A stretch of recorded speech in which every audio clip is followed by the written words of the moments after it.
Then Eliphaz the Temanite replied, Would the wise answer with empty notions or fill their bellies with the hot east wind? Would they argue with useless words, with speeches that have no value? But you even undermine piety and hinder devotion to God. Your sin prompts your mouth. You adopt the tongue of the crafty. Your own mouth condemns you, not mine. Your own lips testify against you. Are you the first man ever born? Were you brought forth before the hills? Do you listen in on God's counsel? Do you have a monopoly on wisdom? What do you know that we do not know? What insights do you have that we do not have? The gray-haired and the aged are on our side, men even older than your father. Are God's constellations not enough for you, words spoken gently to you? Why has your heart carried you away, and why do your eyes flash, so that you vent your rage against God and pour out such words from your mouth?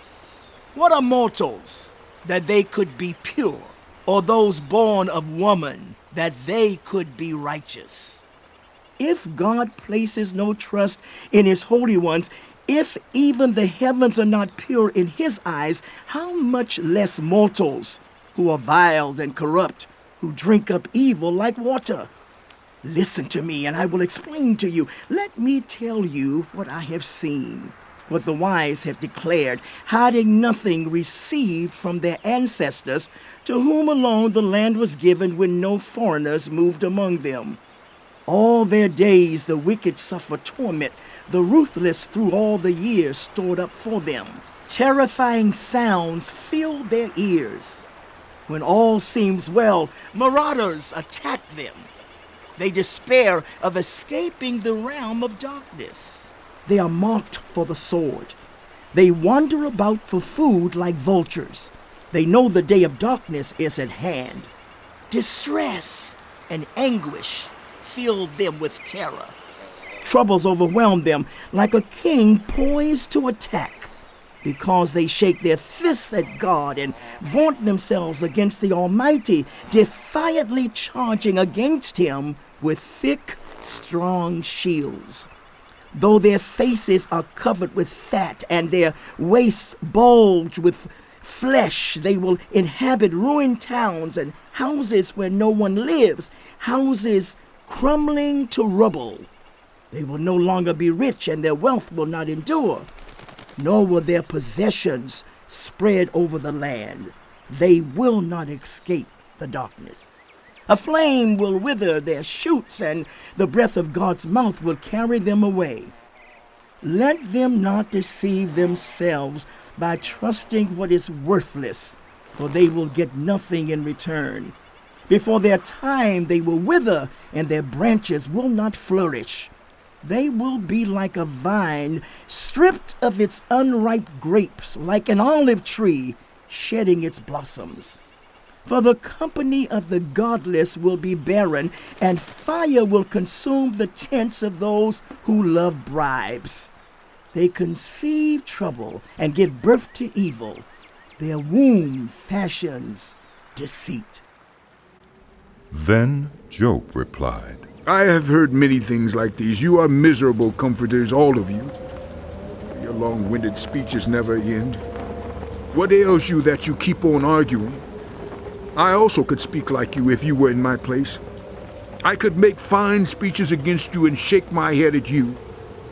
But my mouth would encourage you. Comfort from my lips would bring you relief.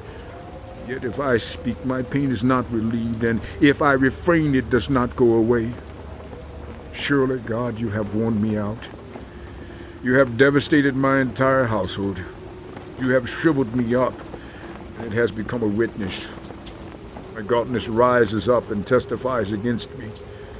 God assails me and tears me in his anger and gnashes his teeth at me. My opponent fastens on me his piercing eyes. People open their mouths to jeer at me. They strike my cheek in scorn and unite together against me. God has turned me over to the ungodly and thrown me into the clutches of the wicked. All was well with me, but he shattered me. He seized me by the neck and crushed me. He has made me his target. His archers surround me. Without pity, he pierces my kidneys and spews my gall on the ground. Again and again he bursts upon me. He rushes at me like a warrior. I have sewed sackcloth over my skin and buried my brow in the dust. My face is red with weeping. Dark shadows ring my eyes, yet my hands have been free of violence and my prayer is pure. Earth, do not cover my blood. May my cry never be laid to rest. Even now my witness is in heaven. My advocate is on high. My intercessor is my friend as my eyes pour out tears to God.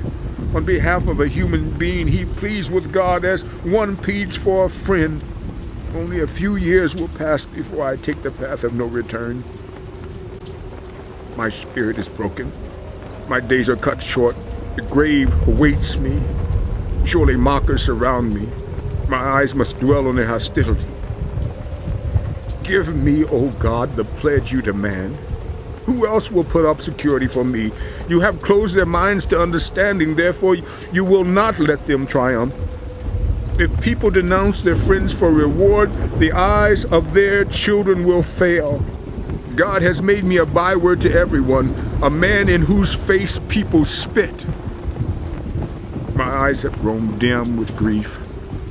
My whole frame is but a shadow. The upright are appalled at this. The innocent are aroused against the ungodly. Nevertheless, the righteous will hold to their ways, and those with clean hands will grow stronger. But come on, all of you, try again. I will not find a wise man among you. My days have passed, my plans are shattered. Yet the desires of my heart turn night into day. In the face of the darkness, light is near. If the only home I hope for is the grave, if I spread out my bed in the realm of darkness, if I say to corruption, you are my father, and to the worm, my mother or my sister, where then is my hope? Who can see any hope for me? Will it go down to the gates of death? Will we descend together into the dust? Then Bildad the Shuhite replied, When will you end these speeches? Be sensible, and then we can talk. Why are we regarded as cattle and considered stupid in your sight?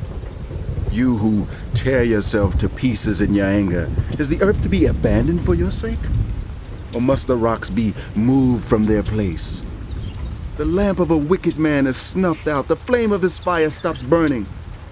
The light in his tent becomes dark, the lamp beside him goes out. The vigor of his step is weakened. His own schemes throw him down.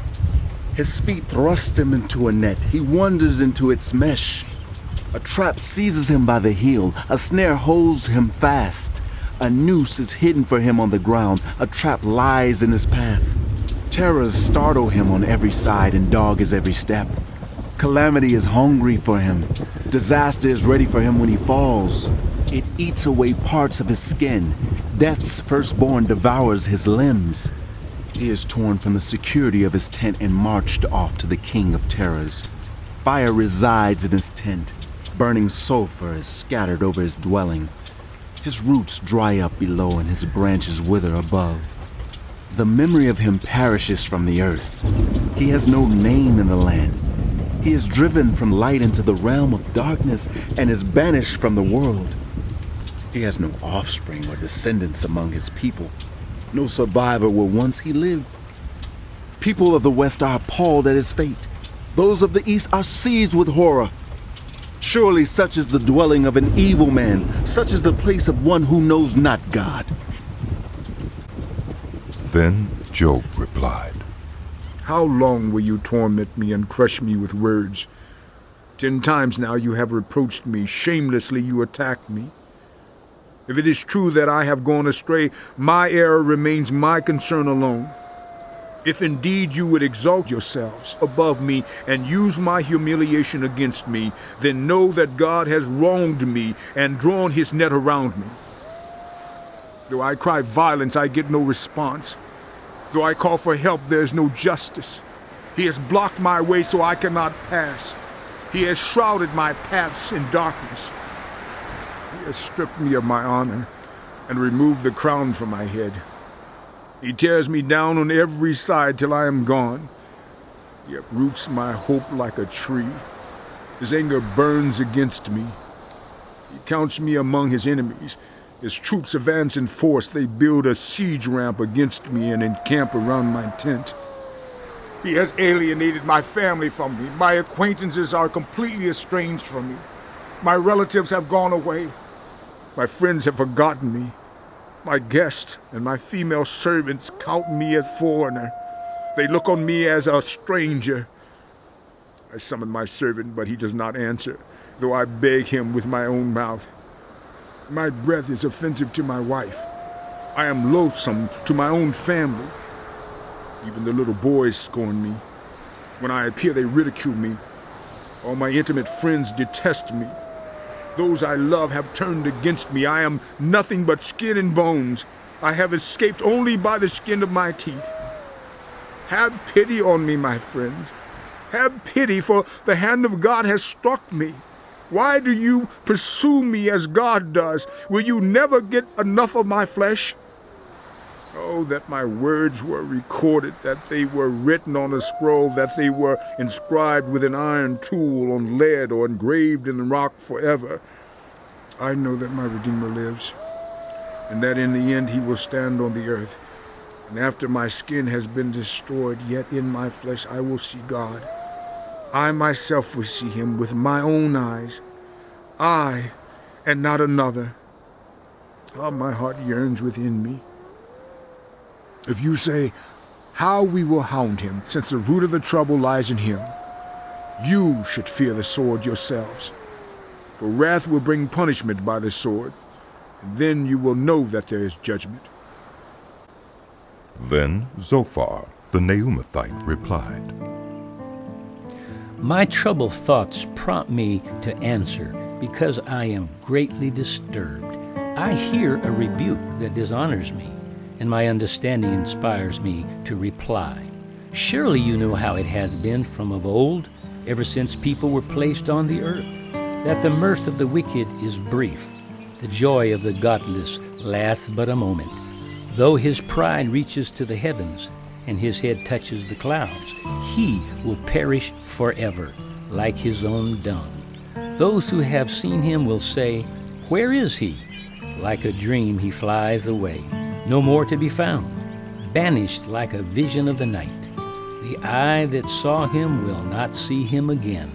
His place will look on him no more. His children must make amends to the poor. His own hands must give back his wealth. The youthful vigor that fills his bones will lie with him in the dust. Though evil is sweet in his mouth, and he hides it under his tongue, though he cannot bear to let it go and lets it linger in his mouth, yet his food will turn sour in his stomach. It will become the venom of serpents within him. He will spit out the riches he swallowed. God will make his stomach vomit them up. He will suck the poison of serpents. The fangs of an adder will kill him. He will not enjoy the streams, the rivers flowing with honey and cream. What he toiled for he must give back uneaten. He will not enjoy the profit from his trading, for he has oppressed the poor and left them destitute. He has seized houses he did not build. Surely he will have no respite from his craving. He cannot save himself by his treasure. Nothing is left for him to devour. His prosperity will not endure. In the midst of his plenty, distress will overtake him. The full force of misery will come upon him. When he has filled his belly, God will vent his burning anger against him and rain down his blows on him. Though he flees from an iron weapon, a bronze-tipped arrow pierces him. He pulls it out of his back, the gleaming point out of his liver. Terrors will come over him. Total darkness lies in wait for his treasures. A fire unfanned will consume him and devour what is left in his tent. The heavens will expose his guilt. The earth will rise up against him. A flood will carry off his house, rushing waters on the day of God's wrath. Such is the fate God allots the wicked, the heritage appointed for them by God. Then Job replied, Listen carefully to my words. Let this be the consolation you give me. Bear with me while I speak, and after I have spoken, mock on. Is my complaint directed to a human being? Why should I not be impatient? Look at me and be appalled. Clap your hand over your mouth. When I think about this, I am terrified. Trembling seizes my body. Why do the wicked live on, growing old and increasing in power? They see their children established around them, their offspring before their eyes. Their homes are safe and free from fear. The rod of God is not on them. Their bulls never fail to breed.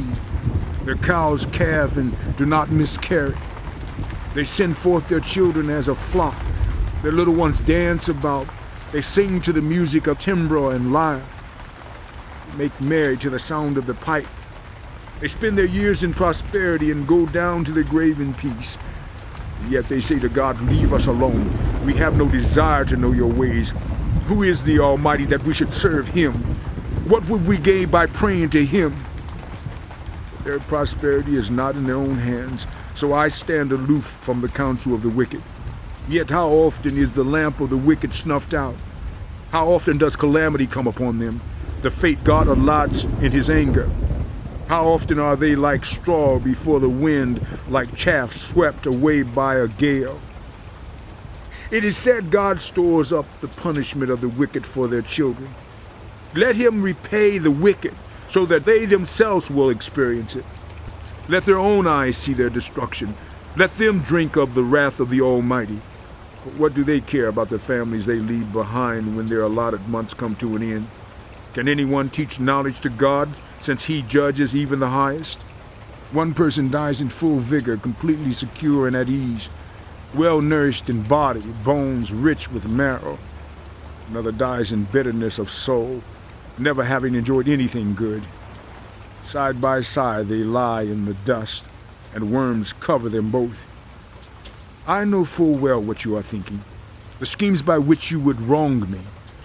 You say, where now is the house of the great, the tents where the wicked lived? Have you never questioned those who travel? Have you paid no regard to their accounts?